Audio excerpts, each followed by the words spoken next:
All right, my friend, welcome. My name is Dr. Anthony Balduzzi. I'm the founder here at the Fit Father Project. In today's video, we're going to talk about the best sources of protein, the best protein sources, the foods you should be having. We're going to cover some of the supplements, and we're going to cover the best animal protein sources and plant protein sources. So no matter what your diet is, whether you're a paleo, omnivore, vegan, vegetarian, we have you covered in this video. And I'm not just going to cover the best foods and supplements for protein. We're also going to talk about how you can incorporate protein into your exact meals so you can reach your health and fitness goals, whether that's building muscle or losing weight. I know you're going to learn a ton in this video, so get out your pen and paper, take some notes, and let's dive on in.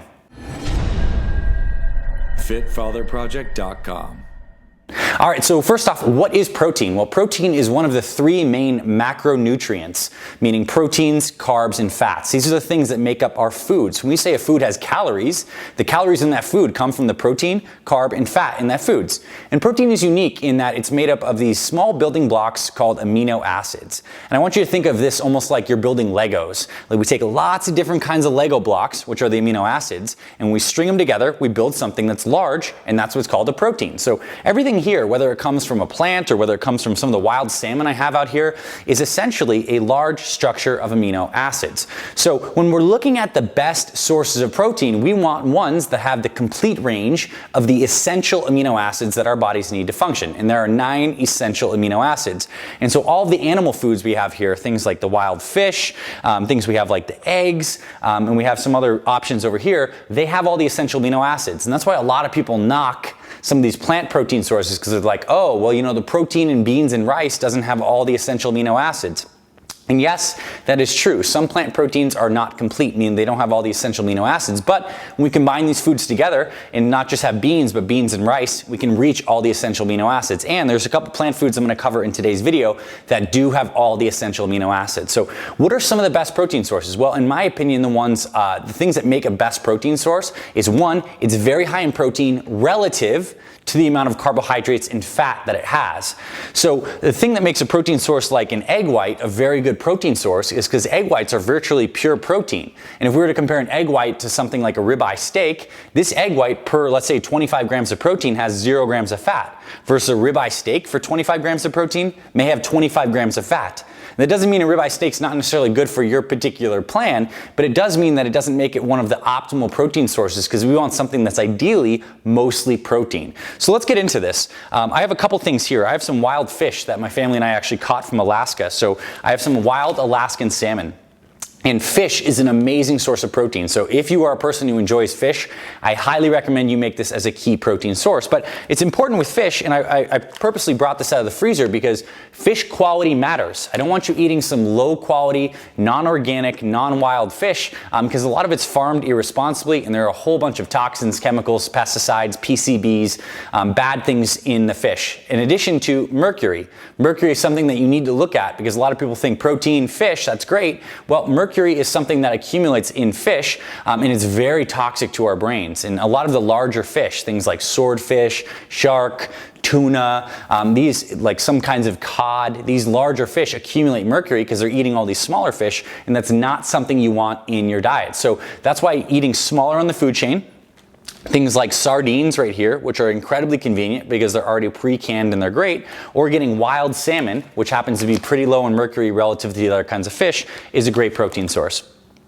Another great protein source that absolutely needs to be in your diet if you are not eating a strict vegetarian or plant-based diet is the egg whites, as I mentioned. So eggs are really unique in that they are rich in a specific kind of amino acid called L-leucine. And leucine is one of these Lego block amino acids that actually stimulates our bodies to build muscle.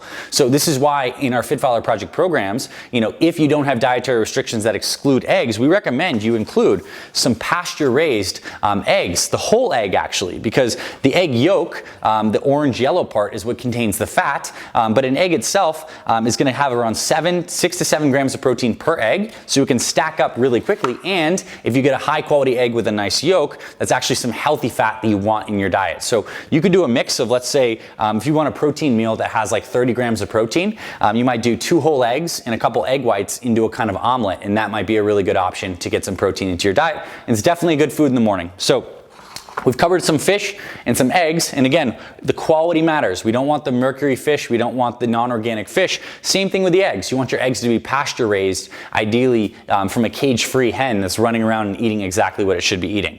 And I want to show you that it doesn't have to be complicated. You don't have to be a chef and cook up some salmon or go catch it yourself. This is wild Alaskan salmon canned. And so this can is also BPA free, so it's a very clean can. And this is a simple way that you can get protein into your diet. So let's say you have lunch at work, you can just pack one of these. You can have some bread at work, or you can get a couple of some rice that you cook up in a rice cooker and mix this all in. A nice healthy alternative to what people do is tuna, which is high in mercury. Salmon can be really great. But let's get even more convenient here. Some other great sources of protein that are not necessarily whole foods based are protein powders. Protein powders are absolutely not necessary for your health, for your muscle building, for your fat loss. Let me repeat that. They're not necessary. They're supplements. They're supplemental, but that does not mean that they can't be helpful for reaching your protein targets. So for someone out there who wants to lose weight or build muscle, as a general rule of thumb, we recommend that you get 0.8 to 1 gram of protein per pound body weight. And I need you to know this is on the higher side than what your body actually needs to thrive. Your body can thrive on very low protein diets, like some of these very, very low protein plant-based diets do. And it's certainly fine. But if your goal is to build muscle, there is a benefit to having a higher protein intake, as well as if you're dieting and you want to preserve muscle. So this is where protein powders can come in. I have a simple whey protein powder here, very clean. Again, there's no fat for the amount of protein. A scoop of this has 25 grams of protein, so it's a really great thing to do. You can take it after your workout in the common post-workout shake. Again, it's not necessary. You could just as well go and have some salmon after you exercise, but whey protein seems to be really convenient, and it's another good thing for a midday meal replacement shake. If you're at the office and you know that you get hungry at a certain time, you don't want to turn to some snack foods, you can have a protein shake with some almonds and some stuff that we're going to cover next in this video. Now, there are a couple different kinds of protein powder that we need to talk about. The first one is whey. This is what we mentioned. This is the most common protein powder you'll see on the market. But you also see something called casein. And casein is the other part of milk protein. So if we look at the milk protein, the protein that's found naturally in, let's say, a glass of milk, it's naturally around 80% casein and around 20% whey. And so what these proteins are essentially extracts of that milk protein. This is concentrated casein, this is concentrated whey. And whey is a very fast-acting protein. It really hits the bloodstream fast, and casein is a very slow digesting protein. It forms a coat in the stomach and almost time releases itself over time. And there is some research shows that both of these, if you have dairy in your diet and your goal is muscle building, can be beneficial, because just like the eggs, whey protein is very high in that leucine amino acid that stimulates muscle building, and casein can be great, something to take later in the day because it time releases this slow release protein throughout the night while you're sleeping. Now, casein is a little bit of a controversial topic. For muscle building, it does work, and it's a great nighttime protein. But there are some very compelling research studies that show that high casein intakes, specifically casein, is positively associated with cancer. This does not mean that casein necessarily causes cancer, but people who have high dietary casein intakes have a higher incidence of cancer, so it's something to look out for.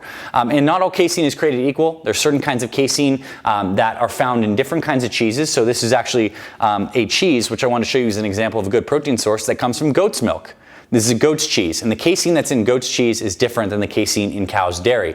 But point being is all these milk proteins, very effective for muscle building, and if you can tolerate it, they can be a good part of your diet.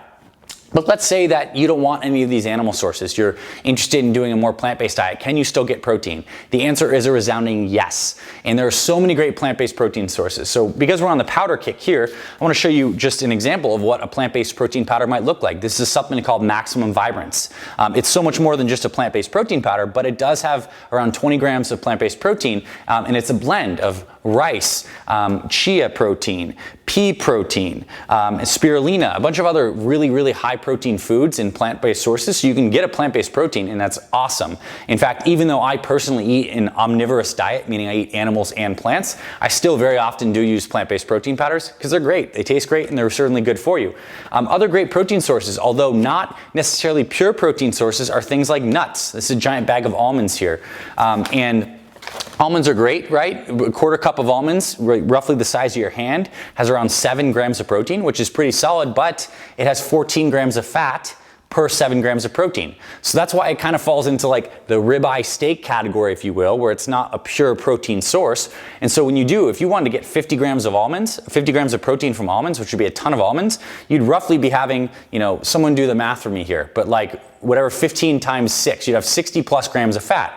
That is a lot of fat in a sitting. So this is why almonds are something that's a little more of an additive snack kind of protein source, and it's not necessarily a mainstay protein source like some of these fishes, eggs, etc., because it does have a lot of fat. Good fats, but we still need to watch the amount of fat that we're intaking. And here I have a couple other great plant-based protein sources. We have beans. Amazing, but again, not a pure protein source. So we have per half cup, they have 7 grams of protein, but they have 18 grams of carbs per 7 grams of protein. So again, really great, and most of the carbs in beans are from fiber, and so that can be a great protein source, but do understand it's kind of something that is addition to your other protein sources. So if you are following a plant-based diet, what you might do is have a little bit of brown rice or quinoa, mix in some almonds, mix in some black beans, and sprinkle on some hemp seeds or something like that. So you're going to be getting, in this case, a mixed meal with lots of fats, lots of carbs, lots of proteins. You can certainly meet your protein requirements, but these are not pure protein foods, if you will. And of course, other things that I didn't include here, just because we didn't have it in the house at the time of shooting this video, are things like grass-fed ground beef, and certainly pasture-raised organic chicken. These can be great protein sources if you have an omnivorous diet and you do have animals in your diet.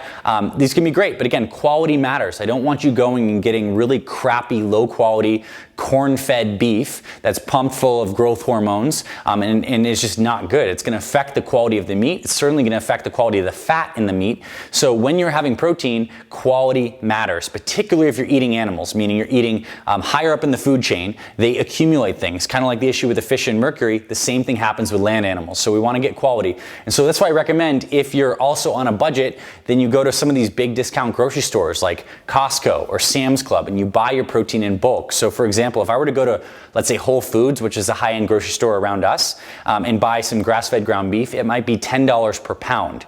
But I can go and get grass-fed ground beef at Costco for like $4 a pound. So that's a really, really good deal if I'm willing to buy in bulk. So what I recommend you do from here is, now that we've surveyed some of these great protein sources, is you start to get your gears turning on which protein sources that you like the most, because that's ultimately the most important question, right? What are the protein sources you're going to incorporate into your diet on a regular basis? And what I recommend you do is prepare those foods in bulk. So let's say, for example, that you are a guy who likes grass-fed ground beef, and you like eggs, and you like the occasional protein shake, then I would make sure you have those things in the house every single week, and that you cook that grass-fed ground beef in bulk, and you have it 1 to 2 times per week. You cook your salmon in bulk. Maybe you like the idea of getting these convenient grab-and-go wild salmon things. You buy those in bulk, buy 7 for the week. Set yourself up for success. Prepare them in a meal prep ritual on Sunday, and then you have everything for the week.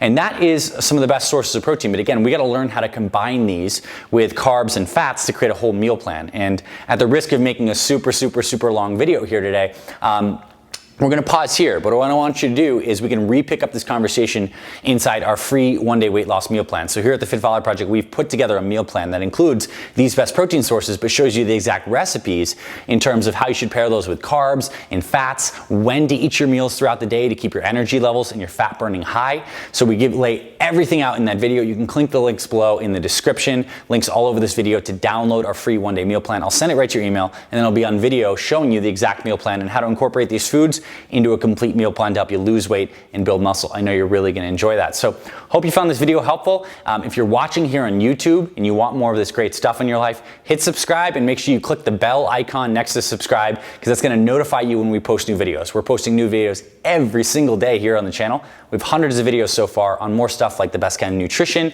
but also covering muscle building exercise, fat loss exercise, how to stretch, how to get and stay motivated, proper supplements. We have it all on the channel. We're the Fit Father Project, the fitness experts for busy fathers and men over 40. We're so happy you found this video. And so give us a thumbs up, drop a comment below if you enjoyed this and learned something. Check out that free one-day meal plan, subscribe, and I'll see you around the channel, and I'll talk to you very soon, my friend.